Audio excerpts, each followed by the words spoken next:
Hello everybody, welcome to our channel. Well, in today's video we're going to talk about statistics and analytical chemistry. Well, here you can see an overview of the topics that we're going to cover in this video. Okay, let's just start with a question. Why statistics in analytical chemistry? Is it a mathematic or something? Well, no. Analytical chemistry statistics help you know that the experiment's results are accurate, reliable, and meaningful. It helps chemists evaluate the precision and accuracy of their measurements, detect errors, compare different methods, and make decisions based on data or outlier. Without statistics, it would be difficult to validate findings, optimize methods, or meet regulatory standards for quality and reproducibility in real world applications like pharmaceuticals or environmental testing. So let's begin with the easiest topic ever, or easiest thing ever, which is average. Well, the mean or average is the sum of all data points divided by the number of data points. So what is the usage? The mean is suitable for data that is evenly distributed, but it can be misleading in the presence of outlier. So here you can see the formula of average, which is the sum of all observations on total number of observations.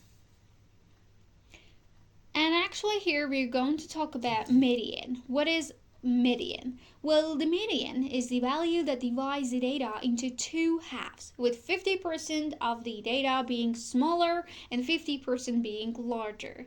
If the number of data points is odd, the median is middle value of the sorted data. So here you can see we have 5 data, so it's a kind of odd number, and the middle value is 5.4. In the right part we have 2 other values, and in the left part we have 2 values. So 5.4 is our median. But what to do if we had a kind of even number? If we have even numbers, well, if the number of data points is even, the median is the average of the two middle values in the sorted data. So as you can see here, we have 4 data. The number of data is even, so we just only need to find 2 middle values and just have the average of 2 middle values, as you can see here, and find the median. What is the difference between median and mean? Well, median is less influenced by outlier, so in presence of outlier it's better to use median. But when we have mean, mean depends on all data points and can be significantly affected affected by outlier. So it's better to use it when we don't have any kind of outlier in our data sets. Here is an example. If you want to answer it, you can pause the video and answer it. It's kind of easy. So, but it helps you to understand the difference better. And yeah, so let's do it. Well, first of all, for answering this question, we need to set the orders in order of magnitude. For example, start from the smallest value to the largest. As you can see here, I have done it. And after that, the second point is finding middle values for finding the median. Here, the number of data is actually even, so we must find 2 middle values, and after that try to find the median. Well, 256 and 257 are our middle values, and we can find the average of these two numbers and find the median. But for finding the average, we just only need to add all data together and divide them by number of data, which is 6. So we can find 262 as the average. So here, a question. Which one is better? Which one is more suitable here for this data set?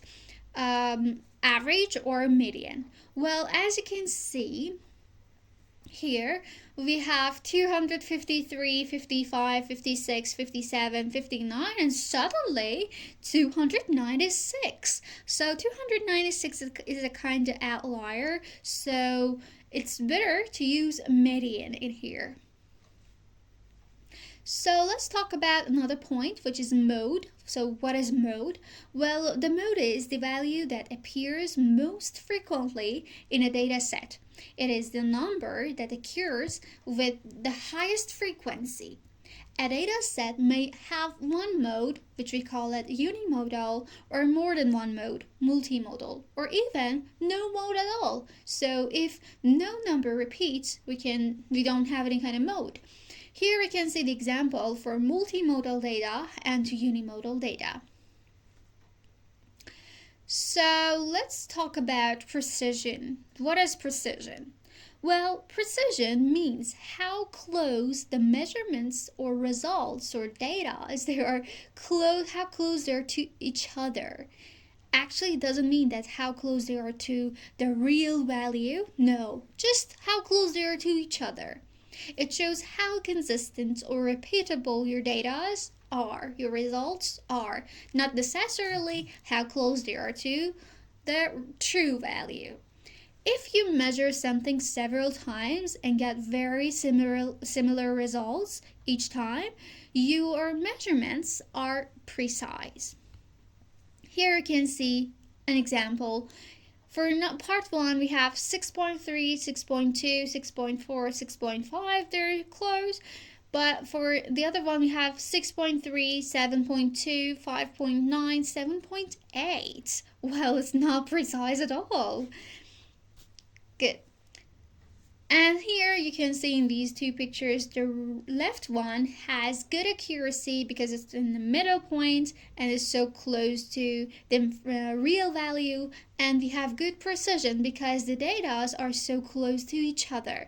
But for the right one, we have bad accuracy because it's not close to the real value, but still we have good precision because they're so close to each other. Well, for finding the precision, we have a lot of ways. We can find range, deviation, mean absolute deviation, relative mean absolute deviation, standard deviation, or RST or CV, but each of them has its special work. But sometimes you can use them instead of each other. Some of them that I'll tell you. Let's start with range. Well, what is range definition? Well, the range is the difference between highest and lowest number in a data set and shows how spread out the data is. It is found by subtracting the smallest value from the largest value. Well, you see, the smaller the range, the higher the precision, and the larger the range, the lower the precision. Here we can see an example. We have this data 0.12, 0.15, 0.18, 0.25, and for finding the range we should find the smallest value, which is 0.12, and the largest value, which is 0.25, and subtract them, and we can find 0.13, which is a kind of large amount for the data that we have. So the second point that we are going to talk about is deviation. So what is deviation? Well, deviation refers to the difference between an individual value in a data set and the mean of the data set. It shows how far a value is from the central value. For example, I got 12, and the mean or the average of our class is 18. I want to see how far I am from the mean of our class, so I can use deviation.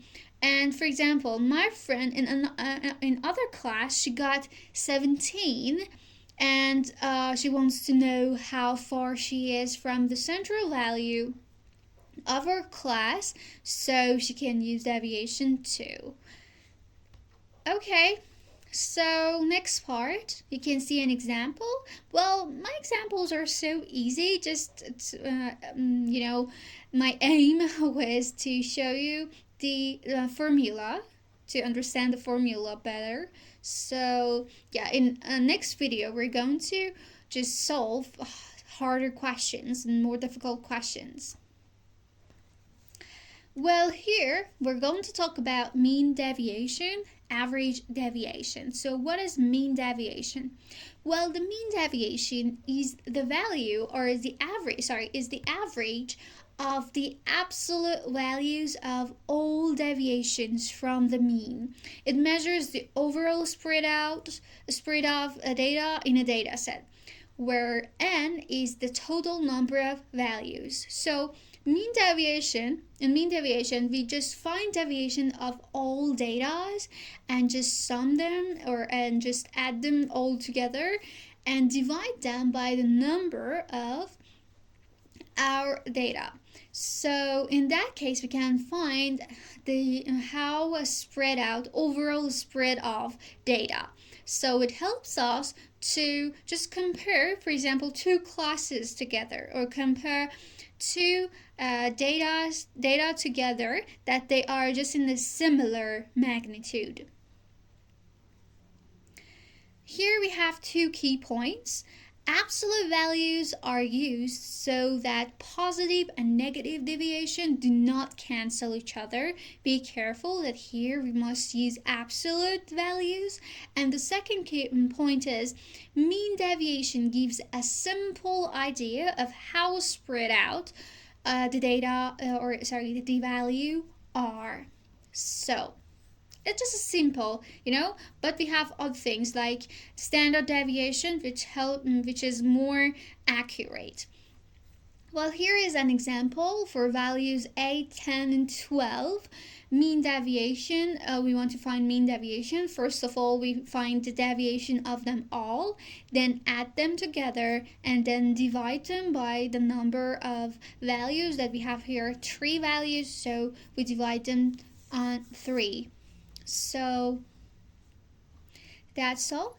And relative mean deviation. Well, relative form of everything is a kind of gift from God to us in science. Why? Because with helping, with relative with relative form of everything, we can compare two data with different actually magnitudes. For example, I'm working with a milligram, and my friend is working with kilogram. So with mean deviation, we cannot compare these two forms. Why? Because, for example, even if I have for example, 100 milligram of difference, for example, my first data is 1, my second data is 100, so it's terrible. But my friend she's working with 1 kilogram, and her second data is 1 kilogram point 1,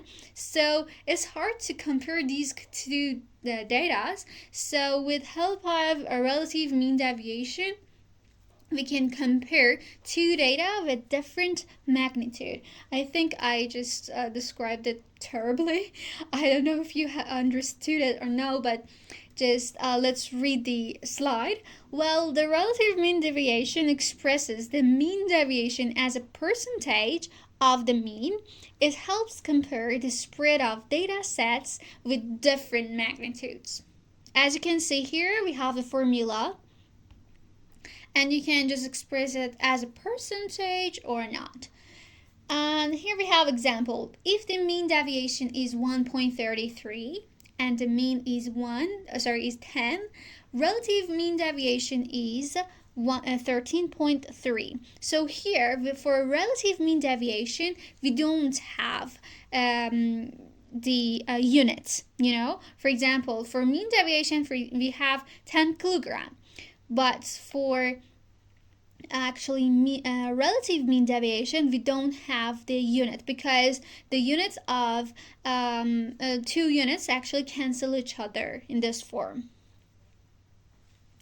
Here, we're going to talk about standard deviation, which is so useful in science. Well, standard deviation measures the spread of value in a data set, but unlike the mean deviation, it squares the deviation to emphasize larger deviations. It is widely used in statistics because it reflects data variability more accurately. So this is the difference of a standard deviation with the others. Here we see standard deviation. Squaring removes the effect of negative deviation, and it gives more weight to larger deviations compared to mean deviation. Here we have two forms of sample and population. For number of actually data less than 25, we should use the sample form, the sample formula. And for more than 25, we use a population formula. Here you can see an example of a standard deviation, which here it has an error, and we shouldn't have 3. We shouldn't divide actually the deviations on 3, but 2, because we have n minus 1, so here 3 is just not true, and instead of 3 you should use 2. And variance. What is variance? Well, variance, denoted as the square of the standard deviation, has a significant advantage over standard deviation due to its additive property, which is so important. Well, this property allows the total variance of an analytical method to be derived from the sum of the variance from different stages, such as sampling and analysis. Well, for instance, if a sampling process introduces a variance of 2, an analytical stage has a variance of 3, the total variance would be 5. This is crucial because if the sampling is flawed, even exact analytical instruments will yield a high total variance, indicating unreliable results. Therefore, understanding total values helps in assessing the quality of both sampling and analytical processes. The last point, no, it's not the last point, but okay, relative standard deviation. Relative standard deviation, RSD, is a statistical measurement that expresses the precision of data set relative to its mean, typically represented as a part per thousand, which we call it PPT, rather than percentage. It is particularly useful in analytical chemistry for assessing the repeatability and reliability of measurements. So here we can see the formula of RSD is a kind of relative standard deviation. CV is the same, just like relative standard deviation, but here we express it as a percentage, not PPT. Well, the coefficient of variation is a statistical measure that expresses the ratio of the standard deviation to the mean of a data set, often represented as a percentage. It quantifies the relative variability of data points around the mean, allowing for comparisons between data sets with different units or scales. A higher CV indicates greater dispersion relative to the mean, while a lower CV suggests more consistent data. And that's all. This is the end of the session. Sorry for just making a lot of, not sorry, but let's just stop it. Ooh. So this is the rest of my case, and if you like our video, you can like it, and if you just want to watch more videos, you can subscribe our channel, and we'll be so glad. Here is a way that you can contact us with this through email, and if you have any kind of question or if we could help, we'll answer you in the email. And that's all. Goodbye. Take care.